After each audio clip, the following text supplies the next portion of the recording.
Madam President, Senator from Oklahoma. I ask unanimous consent to eviscerate the quorum call. Without objection. The last 40 years, we've had 21 government shutdowns. 21. 21 times, Congress and the President have not been able to agree, or the Senate and the House have not been able to agree. And so as a result of that, federal workers around the country face the consequences of members of Congress not finding agreement. So help me understand this. 21 times in 40 years, federal workers that get up every single day and serve the American people and serve their neighbors have faced the consequences of furloughs because members of Congress could not come to a resolution. Now, it's not that it's gone unnoticed. For a decade or more, there have been solutions that have been proposed. 10 years ago, I had a proposal in the House. Actually, Rob Portman had a great proposal in the Senate at that same time to be able to deal with government shutdowns. To say, if we get to the end of the fiscal year, we'll just have a continuing resolution, but then we'll cut spending every few months to be able to press Congress to get their work. Problem was, hardly anyone on the other side from my party agreed with that. We couldn't get any bipartisan support for it. So my colleagues on the other side of the aisle proposed that if you get to the end of the fiscal year, you would have a continuing resolution, and every couple of months the spending would go up, and it would just continue to go up and up and up until it's resolved. Well, they didn't have anyone on my side of the aisle saying, we're not going to put in a mechanism that just increases spending over and over and over again without congressional involvement. So they got no bipartisan support. There was an idea that was floated to say, just cut the members of Congress pay, but really it wasn't cutting their pay. It was taking their pay and putting it in an escrow account and just kind of holding it for them, that whenever everything was resolved, then they would get all that money back. So it really wasn't a reduction in pay. It was kind of a shell game to be able to push those dollars off to another side and then get it all back later just to make it look like you got a cut in pay. But that hasn't had wide support either. In fact, a lot of people just have real concerns about that because, quite frankly, some members of Congress are very wealthy, some members are not. Some members don't notice their congressional pay, some do. So it's kind of a disproportionate piece of leverage to be able to come resolve this. But what's interesting is, in all of those proposals, it acknowledges one simple thing. This is a problem, it needs to be resolved. Federal workers are facing the consequences, members of Congress are not. So about 5 months ago, Maggie Hassan and I, as this chamber knows well, senator from New Hampshire, she and I started working together to say, what is a nonpartisan, not just bipartisan, what is a nonpartisan way to be able to solve government shutdowns? And we had two very simple proposals. There's two problems here. We need to solve federal workers getting hurt when there's a shutdown to make sure those families are not hurt. And the second thing is we want to actually get to appropriations, not continuing resolutions.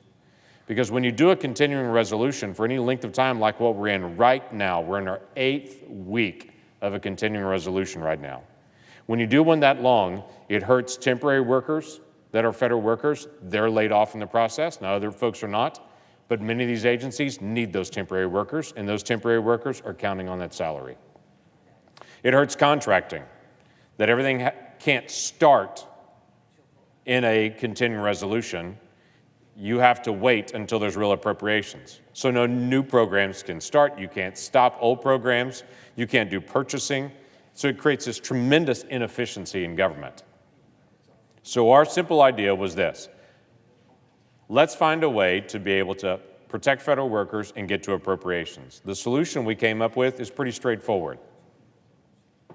It is when we get to the end of the fiscal year, which right now is the 1st of October, if appropriations are not done, there's a continuing resolution that kicks into effect to protect federal workers, but members of Congress and our staff in the White House Office of Management and Budget, none of us can travel.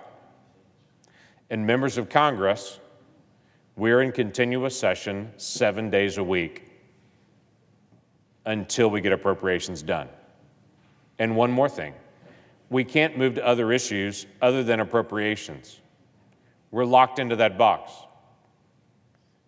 So basically, if your work is not done, we all have to stay until the work is done. Now, I've had folks say that's not really a big consequence. A lot of folks do that all over the country all the time. If at the end of their work day, their work is not done, they have to stay until they get it done. Small business owners know that full well. It's not like you can punch a clock. If the work is not done in a small business, you stay until it actually gets done. Well, here's the thing. Go back to last December. When the shutdown started last December and we got to an impasse here between the House, the Senate, and the White House, members of Congress and our staff all left and went home. Federal workers across the country all took a big, deep breath as they walked into the holidays because they were on furlough. But members of this body walked out. That should never happen. Never. So what Senator Hass and I are proposing is something very simple. The pressure shouldn't be on federal workers. They can't vote to solve this. The pressure should be on us. And for everyone in this body that says, I don't like that kind of artificial pressure, well, why don't you feel what it's like to be a federal worker for a while? And those federal employees, they don't like that pressure on them. So let's flip it. Let's put the pressure on us where it should be and get it off of folks where it should not be, and let's stay until we get our work done. This idea is overly simplistic, but what's interesting is, for the first time in a decade, there's an idea that has bipartisan support. That we have multiple members of this body that are looking at it, contemplating it, and then nodding their head and saying, I would rather the pressure be on us than be on federal worker families. Let's solve this. We shouldn't have government shutdowns. We should have arguments over debt and deficit. We should have arguments over the budget. That's why people sent us here, to be able to solve how their money is going to be spent most efficiently and to be able to argue out about issues about debt and deficit. But in the meantime, why in the world would we want to hurt the very people that are serving their neighbors, that are federal employees around the country? Let's keep them out of it. Let's keep them still serving their neighbors. And let's keep the fight right here where it needs to be. Let us argue this out until we get it resolved, and let's not quit until we resolve it. It's a simple idea that Senator Hassan and I actually believe will work. In the decades to come, people will look back at the time when we used to have government shutdowns and will shake their head and say, I can't believe that there was a period of time in the federal government when they used to just shut down when they argued.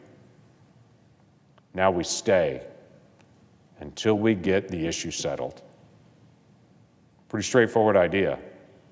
And I would hope that more of my colleagues would join us in this absolute commitment to solve this for the future generations. With that, I yield the floor.